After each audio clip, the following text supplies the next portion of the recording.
If you want to change lives, starting with your own, this episode is for you. I just attended the ICF Converge in San Diego, California, and I would like to share my main takeaways with you. If you're ready, let's begin. Are you ready to shine? Come on, it's the shiny one. You got this.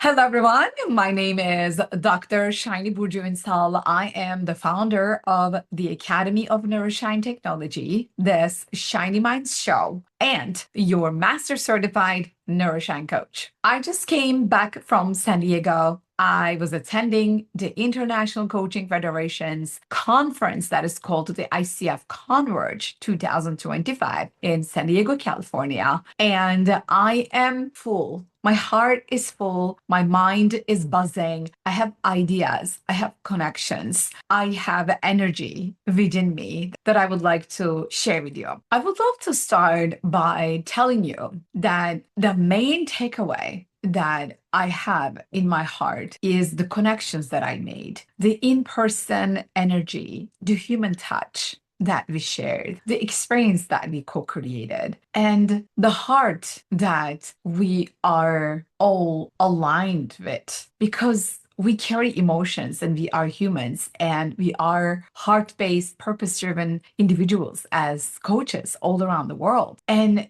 when we carry the heart, when we connect through the heart, align through the heart, everything gets so much easier, so much easier. That's my main takeaway. I feel belong at the International Coaching Conference with all the other coaches joining from all over the world, 161 countries. Again, because they are heart-based people. They are purpose-driven people. They want to do good in the world. They are not fighting against something. They're fighting towards something. And we are towards people. We are skills people. And we are mission people. And that is my main takeaway. And I would like to share that with you, how important it is with you. If you look around, look at your life.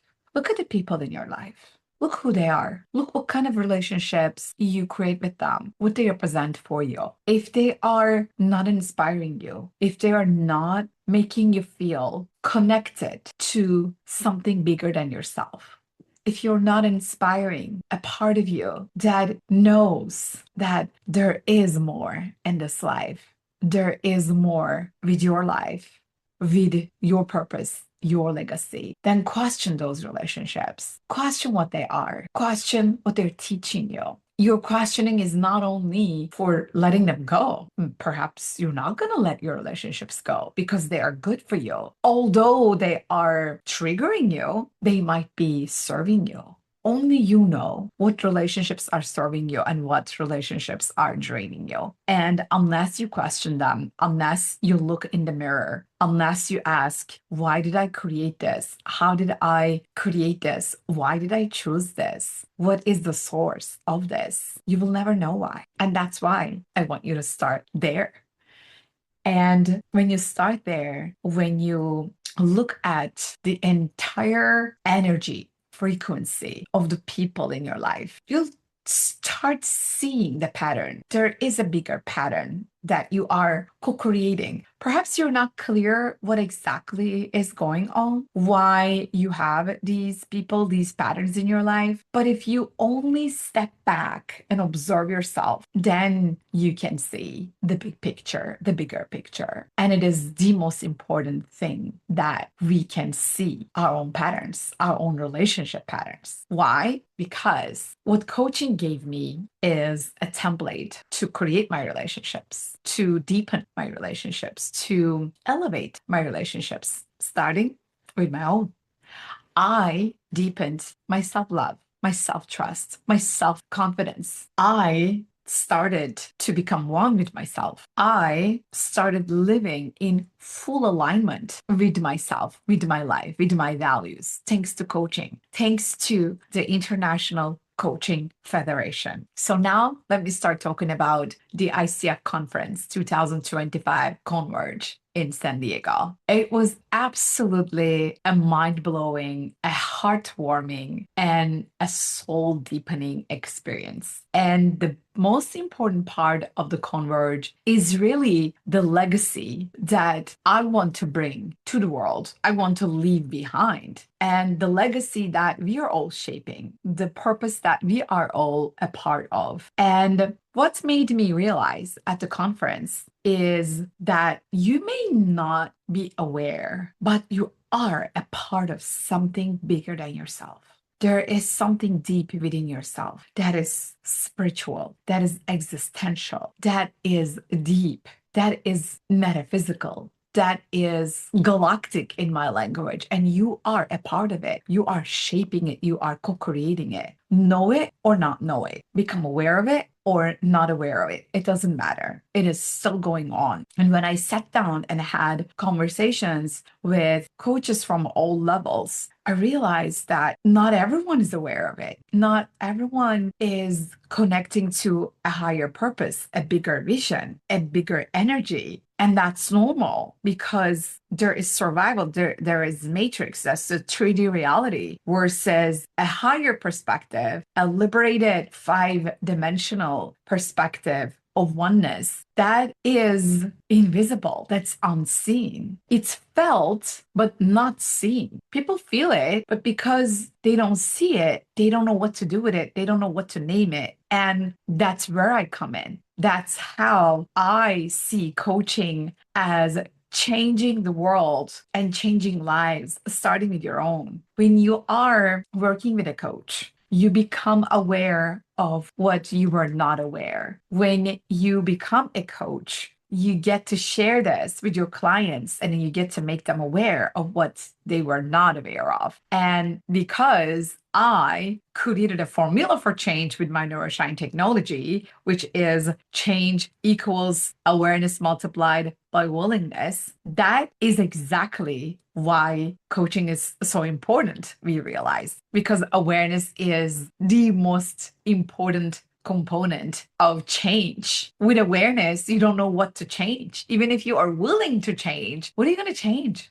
You don't know. If you don't know what you don't know where to begin. You get lost. It looks scary. It feels frightening. And you start distorting your reality. You start coming up with excuses and denials, and you avoid what you don't want to hear. It's all survival instinct. And that's why I just believe that it is my mission in this lifetime that through the power of coaching and coaching mindset and with the gold standards of International Coaching Federation, the core competencies, the code of ethics, the standards, everything that we do at the highest level, at the gold standard level, is what makes me keep going because I know it's the highest level. I know it is the excellence. I know it is the most galactic. And I know that I can carry this mission for a lifetime. And I get excited about it. I get passionate about it. And I share it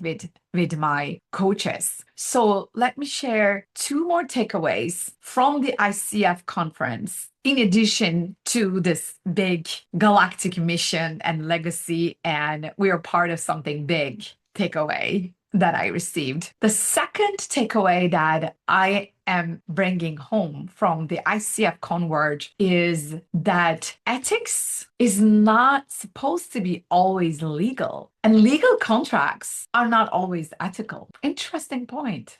Think about it.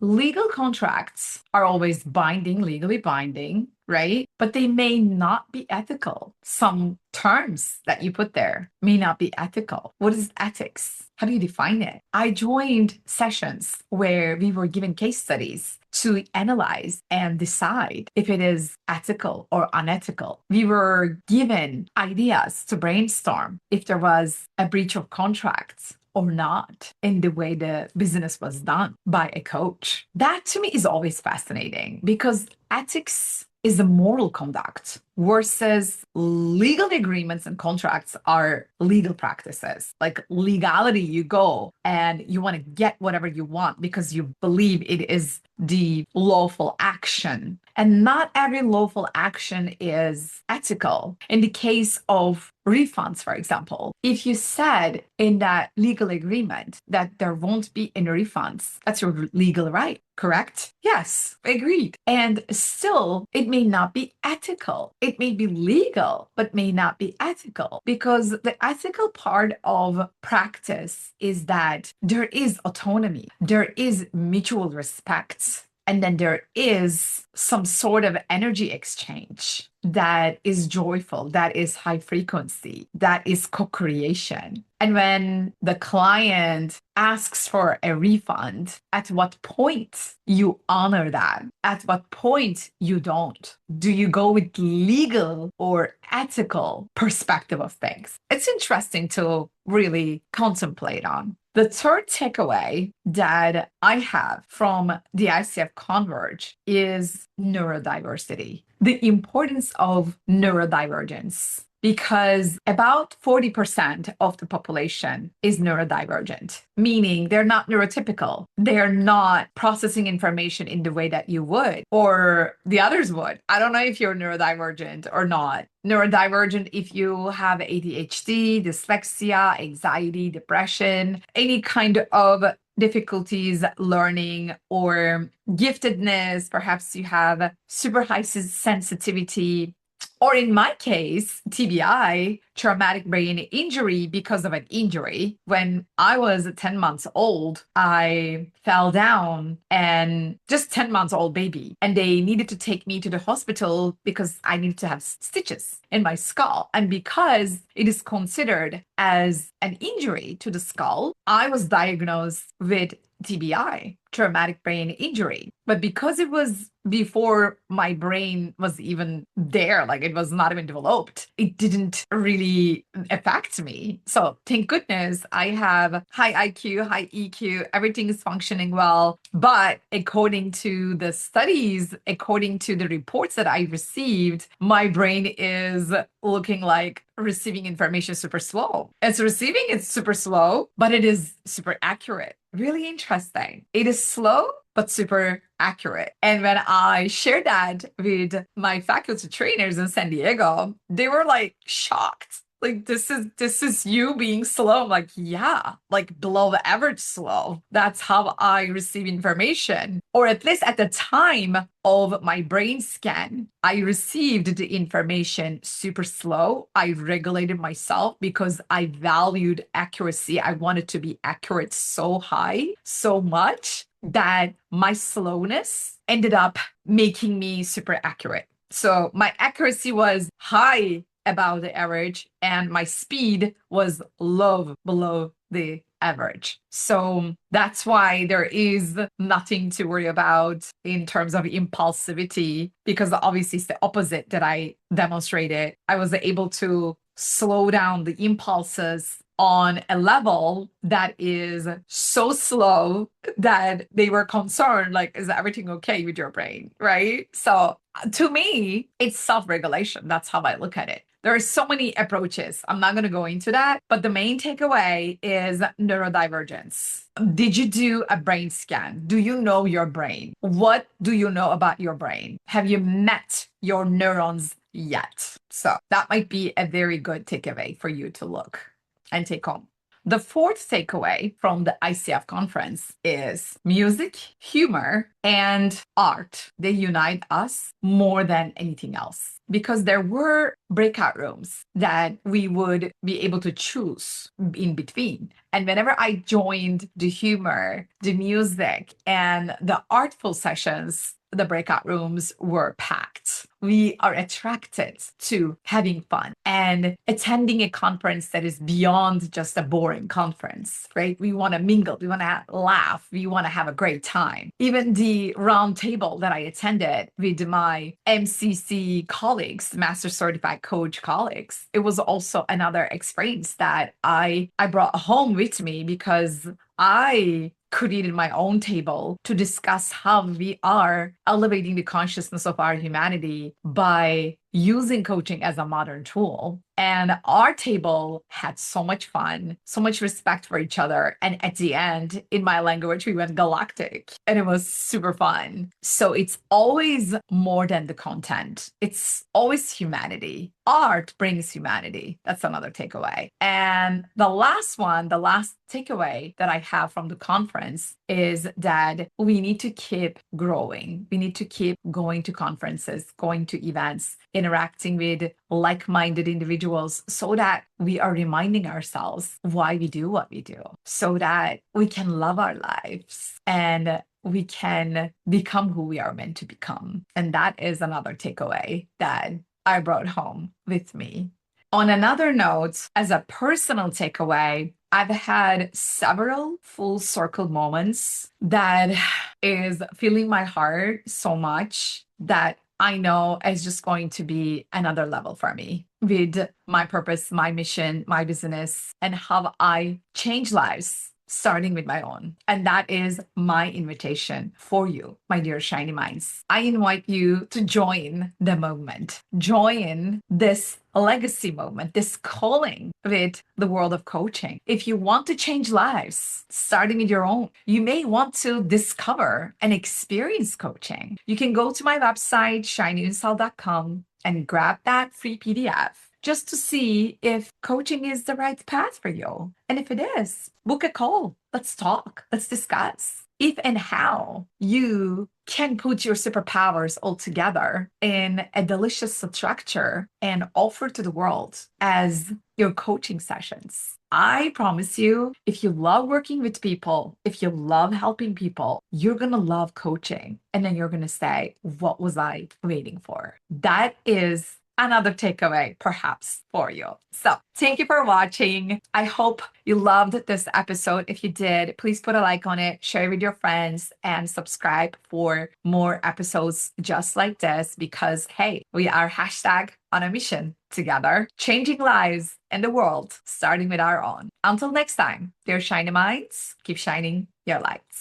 Go galactic. Go galactic. Go galactic. Then you're in the right place. Let's go, let's go.